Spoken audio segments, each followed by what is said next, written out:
Today I will be teaching you about the evolution of propaganda. We are looking specifically at the evolution from 1910 to 1940. So obviously there's a lot of big events going on at this time that would cause propaganda to be influenced. So what is propaganda? Propaganda is information of a biased or misleading nature used to promote or publicize political cause or point of view. So we want to look at some of the key events throughout the 1910 through 1940 decades that have caused propaganda to be influenced in a certain way. So some of that could be, as you see on the screen, immigration, multiple amendments being passed, World War I, women's suffrage, the Roaring Twenties, discrimination, the Depression. There were many acts that were passed during this time, and World War II. This is not all of them, but it is just a couple that I can think of. So most of these events caused propaganda to be political, economic, or it had some reason to support the war. During this time period, there were 6 different presidents, and I did put stars next to the presidents that were in office during World War I and World War II because I feel like they heavily influenced the propaganda at the time with what they did, especially FDR. So this propaganda was targeted for all audiences, but also for the people who had a need in their lives, and that could have been economically, specifically like during the Depression, or maybe it was just a need for hope or to keep moving forward, especially throughout the war. Okay, so in 1910, which this is kind of a repeat of the events that we just studied in the previous slide, but in 1910, immigration into the U.S. Was a huge driving factor. The immigration into the U.S. hit its all-time peak with 8.8 million immigrants over 10 years. So that was one large event that was causing a lot of things to change in the 1910s. There was the first International Women's Day, so we saw a little bit of, women's rights and women speaking up. The 16th and 17th Amendment are passed. The Federal Trade Commission is created. The start of World War I is happening. There was a suffrage movement, and the Lusitania sank. So if we look here, these are just a few out of the very many forms of propaganda that were produced during the 1910 decade. So we have buying some war bonds. We have destroyed this mad brute. So obviously these are about the war. There was a need for women nurses in the war, and also some of the food shortages were going on. So I did add a picture of some bread, and it says save a loaf a week to help win the war. In 1920, I really liked this piece that I found on the internet. It said that the 1920s was a decade of change when many Americans owned cars, radios, and telephones for the first time.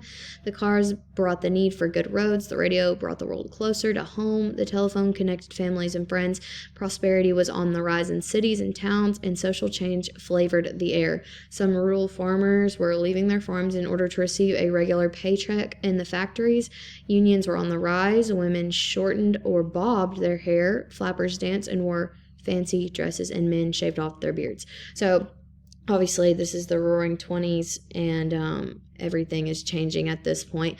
The 18th Amendment, which was that there could not be, it was prohibition, was passed. So that was a huge driving factor for some propaganda at this time. The troops were returning home from World War I in the early 20s. Music and entertainment was being influenced heavily. The start of the KKK had happened, and towards the end of the 1920s, the Depression begins. So here I have some more propaganda for this time frame. I have some factory workers in the top left-hand one, and it says, "Let's get it right. Nothing's right till it's all right." And then we have one about vote no liquor for the 18th Amendment and the Prohibition rules. We have a square meal, what that looked like during the Depression. And then the very last one is the Little Orphan Annie, which was a part of the entertainment that was going on at the time. In 1930, I actually didn't include too much information during this time because of how much it was revolved around the war and the Depression. So the Depression was still going on. FDR is elected at this time, and many acts are passed to aid with the economy during the Depression. The Social Security Act is the one that comes to my mind the most at this time. And then, of course, we are going through the war once again. So for this one, I added a few things about the war, a Social Security propaganda poster, something about FDR because he was such a influence during this time, and then another propaganda about saving your food and canning things and growing victory gardens. So in the last decade that we are studying, which is 1940, I included another thing that I found on the internet because I thought it was just great. It says the 1940s were defined by World War II, the Holocaust, atomic bombs, and the beginning of the Cold War. Women were needed in the workforce to replace men who went to war, and wartime production pulled the U.S. out of the Great Depression. Upon their return, the GI Bill entitled soldiers to a college education, and the U.S. emerged from the war as a world superpower challenged only by the Soviet Union. So like I said, 1930 and 1940, I feel like we're just very much consumed by World War II and the Depression. So at this point, they were being pulled out of the Depression thanks to FDR.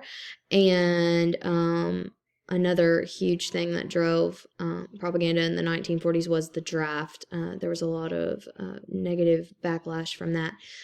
Pearl Harbor happened in the 1940s. World War is still going on, but ends in 1945.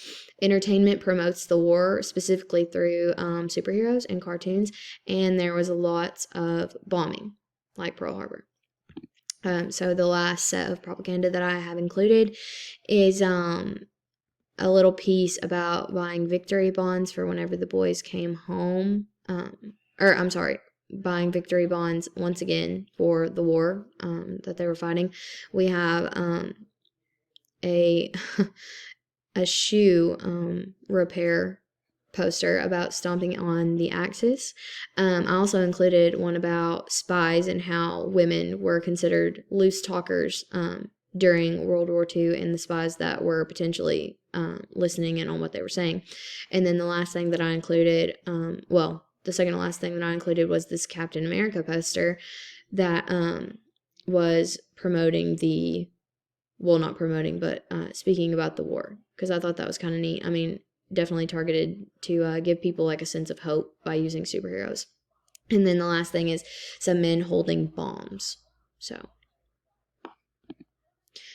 So overall, propaganda from 1910 to 1940 was very much driven by war, consumption, fear, and morality. Although it was often misleading or biased, it was a great way to get a message out to citizens, and it changed through the years as opinions and situations changed. This theory is still true today throughout this theory is still true today in commercialization, and persuasion is directly driven by what is going on at the time or changing opinions. Thank you.